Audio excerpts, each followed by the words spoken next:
Let's bring in Wes Streeting, should we? Will he be the Health Secretary come the 5th of July? We've not long to wait now. How do you think it went yesterday? Evening? Morning?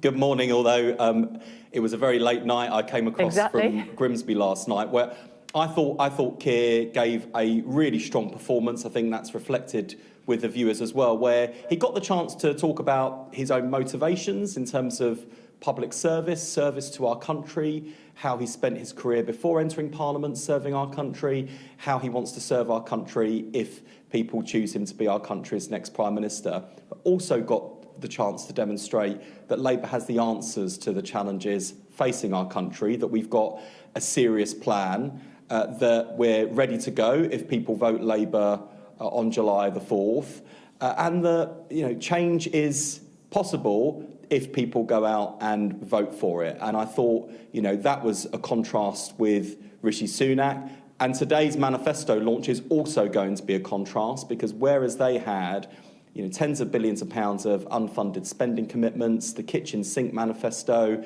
promises that the country can't afford because the money isn't there, what you'll see today from Labour is a fully costed, fully funded plan that has promises that we can keep and that the country can afford. Didn't rule out tax hikes, though, did he, yesterday?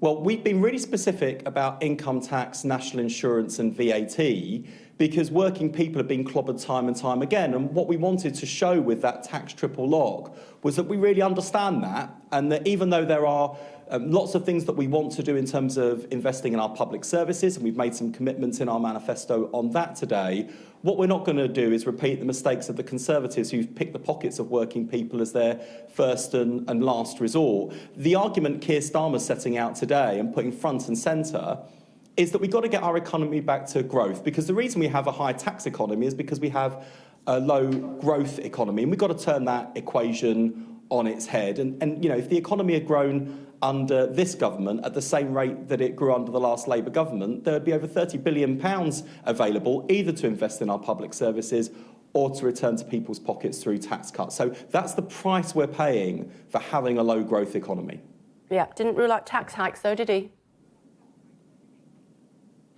Well, I've just said in terms of tax on working people, we've been very specific, but people can also see where Rachel Reeves has been as Shadow Chancellor for some years now. She said very clearly the tax burden in this country is far too high.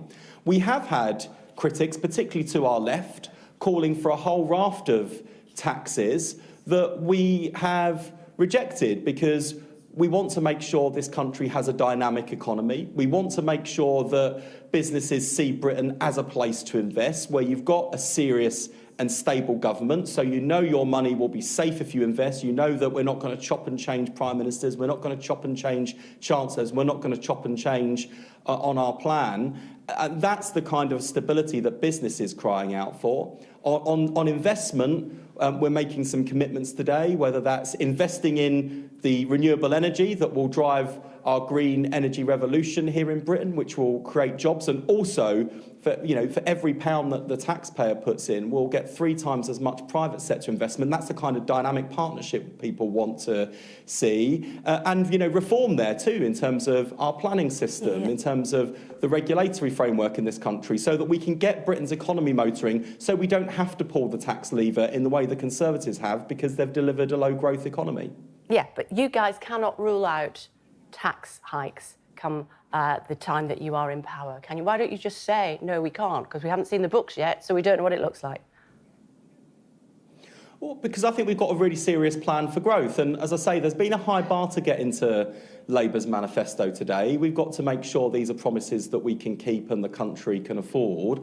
At the heart of Labour's economic argument isn't we're going to tax and then spend, is we're going to get growth back into our economy so that we can ease the tax burden on our country, and we can also invest in our public services. That's what the last Labour government did. I really do feel that what makes this moment so different to 1997, when there was last a change in government, is that the economy is in a far worse condition and the tax burden is at the highest level in 70 years. And that's why you're not seeing me, for example, saying, well, we're going to fund our NHS by putting a penny on national insurance, because we know that working people simply can't afford it. There'd be people working in the NHS themselves or on an NHS waiting list who think, well, I want waiting lists to come down, but can I afford to pay more tax? I don't think so. And that's why we've gone for fairer choices. Where we're setting out plans to invest in our manifesto today, we've made much fairer choices, whether that's clamping down on tax avoidance, closing remaining non-dom loopholes, closing the loopholes enjoyed by private equity, or indeed the windfall tax, a real windfall tax on big oil and gas giants, because where there is an investment need, we're meeting it through making fairer choices. Yeah. But where we're drawing a really clear line is on the tax burden for working people. Yeah. Thing is, you know, actually there's been a change of government since 1997. You may remember that note back in 2010. But you know, people are listening. Well, yes, a change we were happy with, I should have said. Well, there you go. There you go. There's a big difference. You know, people are running around sorting out the kids this morning, and they're hearing all this white noise, and then they hear about tax, and potentially tax could go up. Why don't you just rule it out? Because you can't.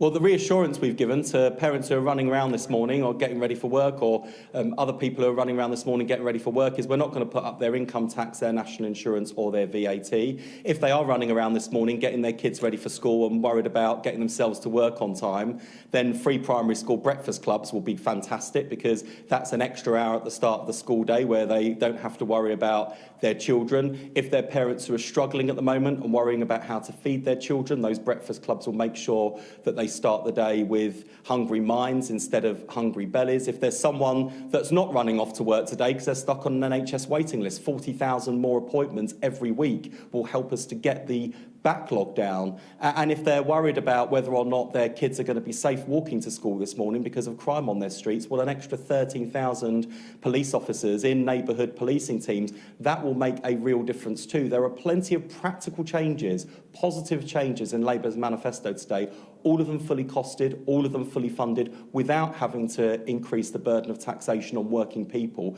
because we know, we really understand that people are struggling at the moment, and that's because Keir Starmer's lived that, Rachel Reeves has seen that, I've certainly seen that in my family, Angela Rayner. You've got people around the shadow cabinet table who really understand what life is like for people in our country at the moment. I don't think Rishi Sunak can say the same. Your leader made comments last night that he didn't think Corbyn would win, which is why he had no problem supporting his manifesto. What? Well, I think it was an honest answer. Look, many of us in the Labour Party thought that the Corbyn leadership would be a disaster, and so it proved to be. And let's not forget that Keir Starmer was one of a vast majority of Labour MPs who voted no confidence in Jeremy Corbyn. Keir Starmer resigned from Jeremy Corbyn's front bench, and when Jeremy Corbyn was re-elected by Labour Party members, people had choices to make, and what Keir Starmer, Tom Watson and a small number of other members of the shadow cabinet decided to do was try as best as they could to avoid an extinction level event in the Labour Party. Now, we had a near extinction event in 2019, but since then Keir Starmer has changed the Labour Party, really understood why we lost, and reconnected the Labour Party with the people we should have never lost trust with in the first place.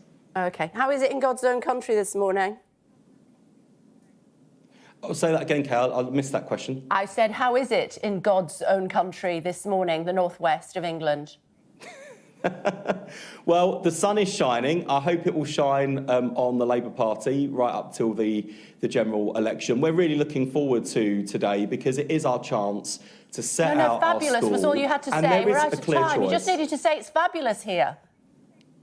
I've got messages to get across, Kay, not the weather report. You've been doing that for, seems like 2 days. It's good to talk to you. Thank you very much, Wes. Yeah, it does. It feels like longer to me. Thanks a lot, Kay. Take care.